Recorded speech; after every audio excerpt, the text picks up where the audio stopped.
जिंदल का ही एक और शेयर है और ये एक्सीडेंटली स्पिरिचुअल है, ऐसा क्यों भाई?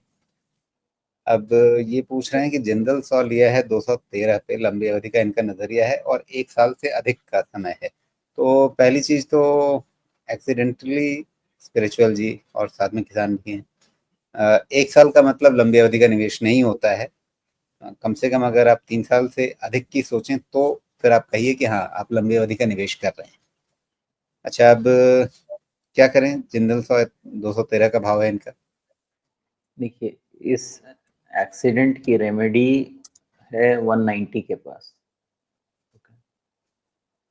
तो वहाँ के पहले मैं तो नहीं कह पाऊंगा कि भाई सब कुछ ठीक ठाक हो गया, जो भी टूटा फूटा था जुड़ गया। अच्छा, तो जहां ये लिया है पहला। वहीं पे शेयर है, हो सकता है आज ही लिया हो। अब वो तो खैर उनका अपना फैसला है, उसको तो मैं इन्फ्लुएंस करूंगा तो फिर मुझे मतलब मुश्किल है।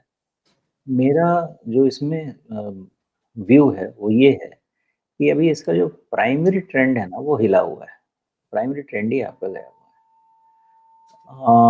शॉर्ट कवरिंग आने के लिए भी तो अभी चांस नहीं दिख रहा है। पहला बड़ा वाला पिक्चर समझिए। बड़ा वाला पिक्चर ये है कि 190 के पहले अगर ये 190 आ जाए तो 190 के पास इसका री इवैल्यूएशन बहुत ही ज़रूरी है, बिकॉज़ वहाँ ये डिसाइड करेगा कि क्या मेरा करेक्शन पूरा हो गया या एक लंबे डिप की तरफ बढ़ेगा। इसलिए वहाँ पे तो इसको फिर से हमको देखना चाहिए ही चाहिए। ये हो गई पहली बात। दूसरी बात ये है 190, हाँ 190 पे तो देखेंगे। दूसरी बात ये है कि अभी इसका प्राइमरी ट्रेंड खराब हो गया है। तो प्राइमरी ट्रेंड 2 तरीके से ठीक होगा। एक है शॉर्ट टर्म और मतलब ट्रेडिंग स्टैंड पॉइंट वाला शॉर्ट टर्म, इन्वेस्टमेंट वाला नहीं।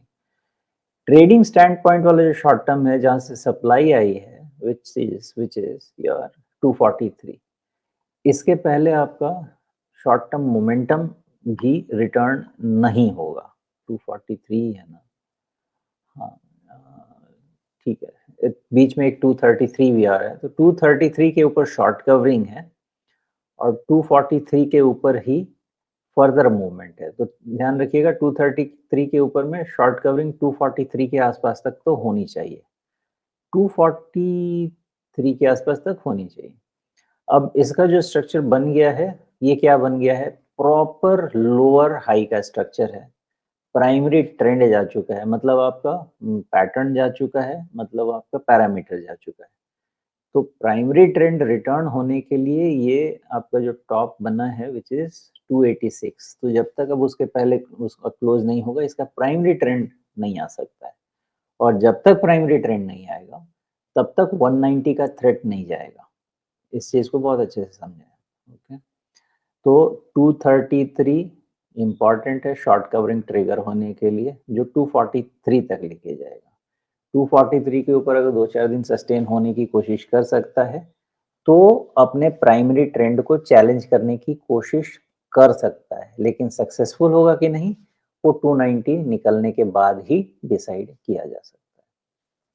अच्छा, रिट्रेसमेंट डाला है मैंने, तो क्या ये 61.8% यानी लगभग 170 की तरफ जाने की कोशिश कर रहा है?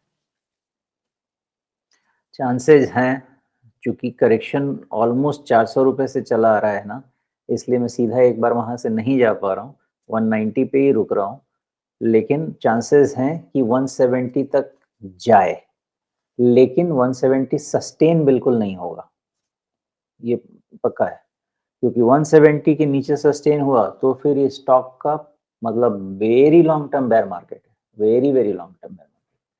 तो जी। 190 के नीचे कितना क्लोज मिलेगा वो इवैल्यूएट करना पड़ेगा। 170 तक ब्लिप ले सकता है, वहाँ सस्टेन ज़्यादा नहीं होगा मुझे ऐसा लगता जी। इंडस्ट्री एनवायरनमेंट कैसा है? पाइपें कितनी बिकेंगी इनकी आगे? है। ये इन सब में तो आप यही समझें कि ये इंडस्ट्री में कंपटीशन वैल्यूएशन सब अभी तो हाई ही चल रहे हैं, तो वहाँ पे भी बहुत ज़्यादा तो मुझे नहीं लग रहा सक्सेस मिलने वाला। जी। नहीं, लेकिन इस कंपनी का तो पी मल्टीपल काफी नीचे है अपने बाकी तमाम पेयर्स के मुकाबले। हाँ, पी मल्टीपल नीचे क्यों है? सेल्स का ग्रोथ ज़रूर यहाँ पे इशू होगा, पक्का होगा। देखते हैं। देखिए सेल्स डी ग्रोथ है ना, आप अगर आप इसका एक्चुअली आप देखिए दिसंबर 23 क्वार्टर के बाद से, तो सेल्स एक क्वार्टर में एब्रेशन है बट कंसिस्टेंट डी ग्रोथ है। तो फिर सेल्स का डी ग्रोथ कंसिस्टेंट है, आप मार्जिन कॉन्ट्रैक्शन कंसिस्टेंट है, एंड अकॉर्डिंगली प्रॉफिट भी आपका जाएगा ही नीचे, तो पी वैल्यूएशन हम ज़्यादा नहीं दे सकेंगे। जी बिल्कुल। कहाँ तो इनका 500 करोड़ रुपए का इनका तिमाही प्रॉफिट होता था, इस बार घट करके 100 करोड़ के नीचे आ गया है, तो एक कंसर्न तो है ही। तो उस हिसाब से भी इस शेयर की दिशा अभी जो है अब वो ऊपर की ओर लौटना थोड़ा मुश्किल ही रहेगा, इस बात को ध्यान रखिएगा और उसके हिसाब से अपने इस एक्सीडेंट को संभालने की कोशिश कीजिएगा।